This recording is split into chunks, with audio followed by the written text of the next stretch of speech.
Olá, muito bom dia para você ligado aqui na TV Candidez. Estamos iniciando o programa Espírita Nova Era, uma realização da AME, Aliança Municipal Espírita de Divinópolis, com a coprodução do CEP, Centro de Estudos e Pesquisas Espíritas, também de Divinópolis. Programa Espírita Nova Era é a mensagem consoladora da doutrina espírita em forma de luz e esclarecimento aqui na sua TV Candidez. Todo sábado às 9h30 da manhã, sempre recebendo aqui um amigo, um convidado, para podermos dialogarmos, conversarmos um pouco, termos aqui um bate-papo sobre algum assunto relacionado ao Evangelho de Jesus, a mensagem da doutrina espírita. Recebendo hoje nosso amigo Túlio. Prazer recebê-lo aqui, uma alegria sempre, que Jesus possa abençoá-lo e dei aí um bom dia aos nossos amigos. Está aqui hoje para conversarmos conosco sobre o tema A Última Ceia, a passagem do Evangelho ao qual Jesus nos trouxe. Coisa boa, Eurípides. Eu agradeço a oportunidade, agradeço àqueles que nos assistem e para mim é um prazer falar sobre o Cristo, né? Que é o caminho, a verdade e a vida, e tenho me dedicado ao estudo do Evangelho e a cada dia me surpreendo cada vez mais.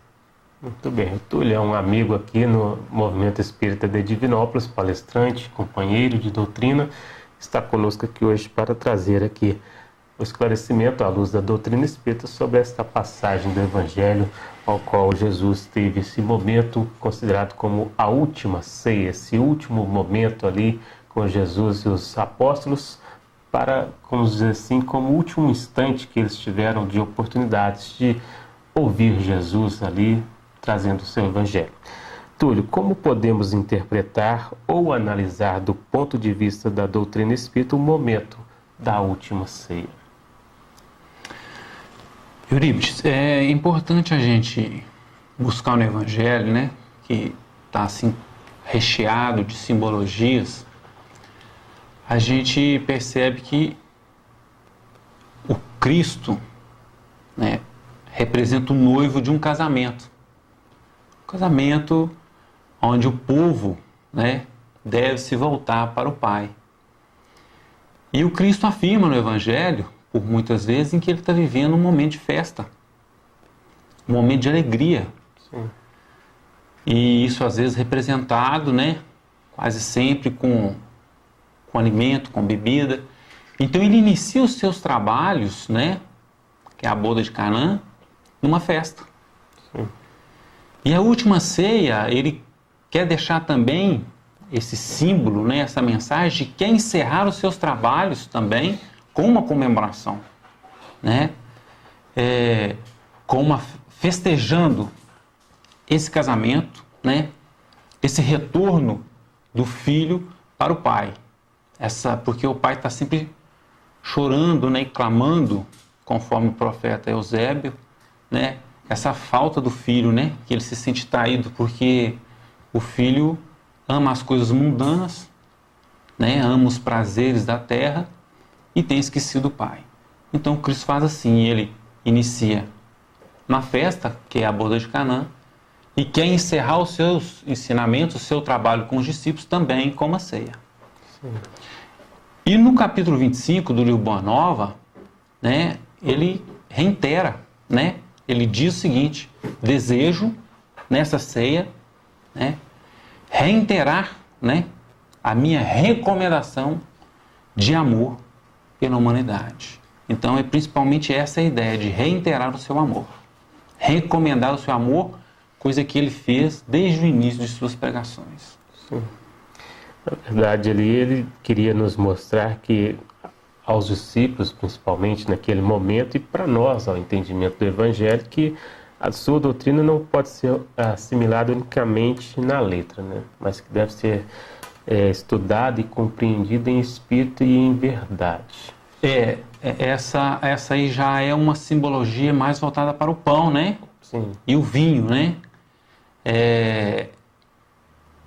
Quando Cristo está ali com os discípulos, né, e ele fala, e ele pega o pão, né, algo que ele gostava muito de fazer, de repartir o pão, e ele fala, né, com os discípulos: comei, né, porque este é o meu corpo. E também distribui o vinho e fala: bebei, porque este é o meu sangue. Ele representa ali, né, que o pão, o corpo dele, é o banquete. Né? É algo que todos nós devemos nos alimentar. E é um banquete, se a gente for analisar, é um banquete imenso, rico de informações, rico de exemplos, né? Muito variado, com diversos ensinamentos, né? Com muito sentimento. Então, de fato, é um grande banquete. E como o senhor disse, representa também a letra. Sim. Representa a letra. E o vinho representa, conforme também o capítulo 25 do livro Boa Nova, o Cristo fala que é renovação, o sinal da renovação do espírito, do sentimento da letra. Então, se o pão é a letra, o vinho é saber tirar esse espírito da letra, né? Tirar o espírito da verdade. É como se dissesse que não devemos apenas, né, estudar o Evangelho apenas na letra, mas tentar tirar ali um sentimento, compreender, né, com todo aquela questão, né, espiritual, né, trazer aquela renovação, porque se a gente for pensar, o Eurípides, o que o Cristo mais fez foi renovar, né, os conhecimentos, foi renovar a ideia de religião, a ideia de fé. Por isso, né, não foi tão compreendido, porque veio trazendo assim grandes mudanças, né, nas tradições. E é algo muito difícil da gente aceitar, né, é a mudança no aspecto religioso. A mudança no aspecto religioso. E o pão tem muitas simbologias, né, ele quer dizer muitas coisas. E é importante ressaltar que ele não é apenas aquele aspecto material.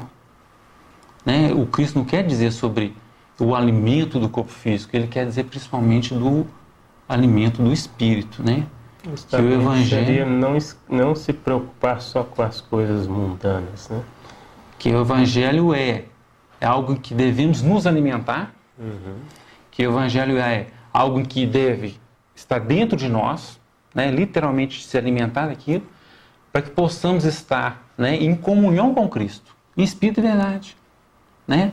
Que a gente possa se alimentar, né, daquele vinho, que ele possa estar dentro de nós, que a gente possa compreender todo o ensinamento de Jesus, né, e modificar o nosso pensamento, a nossa postura e vivenciar com Jesus, né?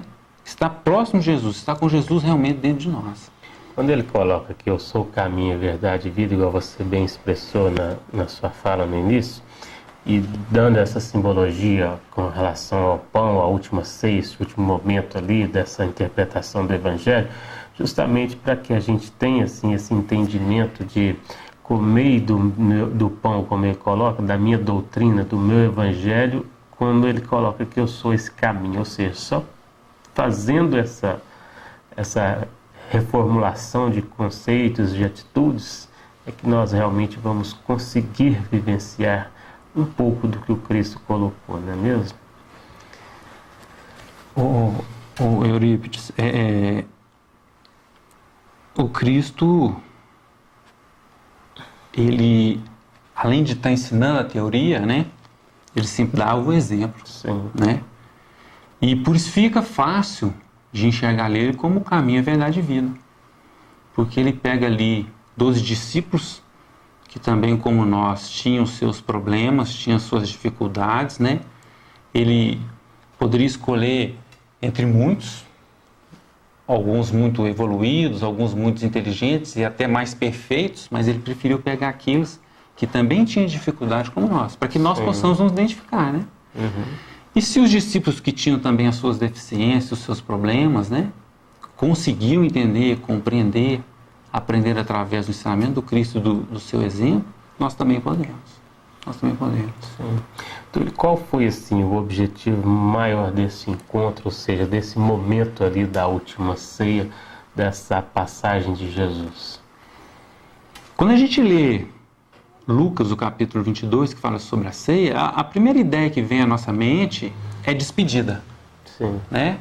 Jesus está querendo, né, os amados 12 do lado dele, né, e despedir, né, aquele afeto, aquele carinho, né, aquela gratidão por eles. Afinal de contas, eram grandes amigos. E também passar as últimas informações, os últimos ensinamentos, né, as últimas recomendações que foram, me ajuda a lembrar, a importância do sacrifício, a importância de servir. Ele ensina como, né, sair do mundo humilhado, né? Sair do mundo humilhado e tendo o corpo físico, né, morto, ser morto e mesmo assim sair como vencedor. Ele vem falar também nessa última ceia das muitas moradas do Pai.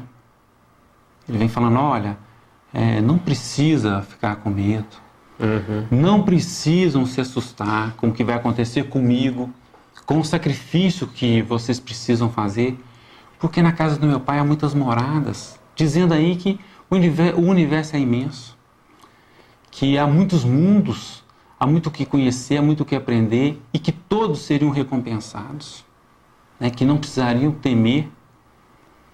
Ele vem ensinar o último, né, um novo mandamento, que é quando ele fala, né, as pessoas antes desse mandamento falavam que ame o próximo como a si mesmo. Mas ele vem trazer um mandamento muito maior, que devemos amar o próximo como eu vos amei, né? E por que eu falo que é muito maior do que o anterior? Porque amar o próximo como a si mesmo é dentro da minha limitação, é dentro dos meus defeitos, das minhas imperfeições. Mas amar o próximo como Jesus amou é muito mais sublime, né? Então é um novo mandamento de fato. E ele vem também anunciar, um dos objetivos dessa ceia, Eurípides, é anunciar o Consolador prometido. Porque João vem comentar com ele a respeito do traidor. Porque foi também nesse momento da última ceia que Jesus anuncia isso de uma forma mais incisiva. Sim. Olha, eu serei traído, eu sofrerei, serei flagelado, né? Serei crucificado e morto. E para isso eu serei traído. E o traidor está entre os 12. E João, muito próximo de Cristo, né? Isso também no capítulo 25 de Ubanó, vai perguntar para ele, né? Por que precisaria ser um entre os 12? E Jesus fala com ele, olha, João, existe muita coisa que você ainda não compreenderia, né? Mas eu enviarei o Espírito Consolador, que vai explicar tudo isso, porque agora eu não posso explicar. Ele vai ensinar tudo aquilo e ele vai lembrar os meus ensinamentos. E mais tarde João vai compreender que Jesus queria deixar nesse momento o ensinamento de que todos nós poderíamos sofrer uma traição de alguém muito querido, de alguém muito próximo, e que nós não deveremos desesperar, né? E que nós não deveremos ver isso como algo muito absurdo, porque o próprio Cristo passou por isso. Então ele queria deixar esse ensinamento. E queria deixar também, né, um dos objetivos da ceia, ele queria anunciar que ele seria morto, né? É um também dos objetivos da última ceia. Também aquele ensinamento que ele nos traz da perseverança com relação a todas as dificuldades, o sacrifício, para a né? gente poder vencer, né, a falta de fé que ainda nos bate à porta, no sentido que precisamos renovar sempre a nossa fé, buscar compreensão à luz do Evangelho mesmo, né, porque tem a passagem ali onde ele mostra muito bem isso também nesse momento, né, justamente naquela questão que da traição, igual você colocou, e também da negação, né? Porque teve esses momentos também, nesses instantes finais, vamos colocar assim, entre Jesus, os seus discípulos, os seus apóstolos, né? Túlio, sabemos que esse episódio é um dos mais assim enigmáticos que o Evangelho nos apresenta. Em determinado momento, Jesus diz: tomai e comei, este é o meu corpo. Em outro momento, Jesus diz: bebei, este é meu sangue. Essa passagem traz também, além de tudo que nós conversamos, o que mais assim de especial a gente pode informar aqui à luz da doutrina espírita este momento? Bem, nós até comentamos isso no início, né, na primeira pergunta, né, porque em algumas crenças religiosas, Eurípides, Sim. Isso é colocado, né, apenas com a necessidade de nos alimentarmos da hóstia, do pão, Sim. né? Porque o Cristo fala: fazer isso em memória de mim. Mas nós espíritas, nós estudamos que é muito mais além, que é a verdadeira comunhão com Cristo, né? Que nós devemos, de fato, alimentar do ensinamento do Cristo, alimentar de todos os seus exemplos, né?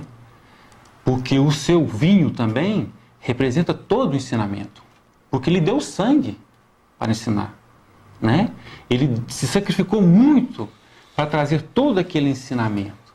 Então é mais do que a simples hóstia, é mais do que o simples comer pão ou beber o vinho. É estar em verdadeira comunhão com Cristo, para que possamos ajudar o mundo, né? Para que possamos socorrer aqueles que necessitam, né? Ou seja, é aquilo que o Espiritismo fala, né? É a caridade. Fazer ao outro e gostaria que vos fosse feito, né? Buscar esse entendimento todo à luz da doutrina espírita, igual o Evangelho nos traz, né, Túlio? Ter essa compreensão e, de fato, a gente caminhar nessa direção conforme Jesus nos traz essa mensagem. Esse momento da última ceia representa muitas coisas para a gente pensar, refletir, estudar, e também ter aí a condição de expressar os sentimentos dentro daquilo que cada um já traz consigo, né? Sim, sim. É verdade. Túlio, nessa mesma passagem, Jesus lava os pés dos discípulos.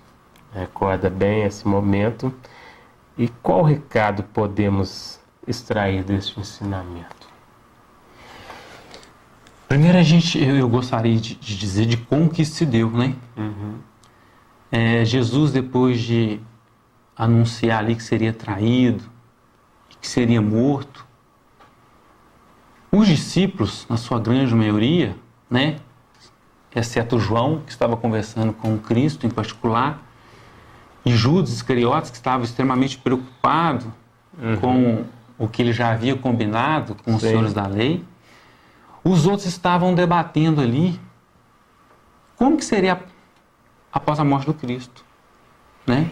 Quem que seria o maior entre eles para assumir a liderança? E o que deveria ser feito, né, após esse reino se instalar? Porque eles ficaram atordoados com a fala do Cristo, o fato dele ser morto, mas ainda não compreendiam de fato o que seria aquele reino. Ainda não compreendiam de fato como seria, né, como se instalaria o reino de Deus. E inocentemente acharam que seria um reino político. E ficaram preocupados qual seria o líder. E sempre falando, maior de todos, aquela frase sempre ali. E o Cristo ouvindo aquilo. E alguns diziam, quando nós assumirmos o poder, nós vamos obrigar os grandes poderosos a aceitar o Evangelho. Outros diziam que deveriam marchar em Jerusalém, mostrando, né, a superioridade do Evangelho do Cristo. Mateus dizia que deveriam procurar o templo sagrado para que eles pudessem aceitar o Evangelho, né?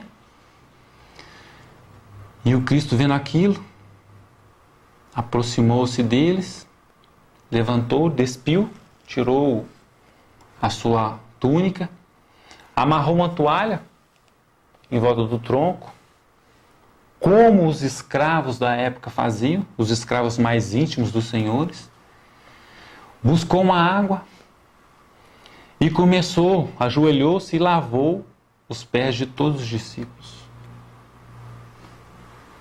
ensinando ali o exemplo da humildade, da necessidade de servir.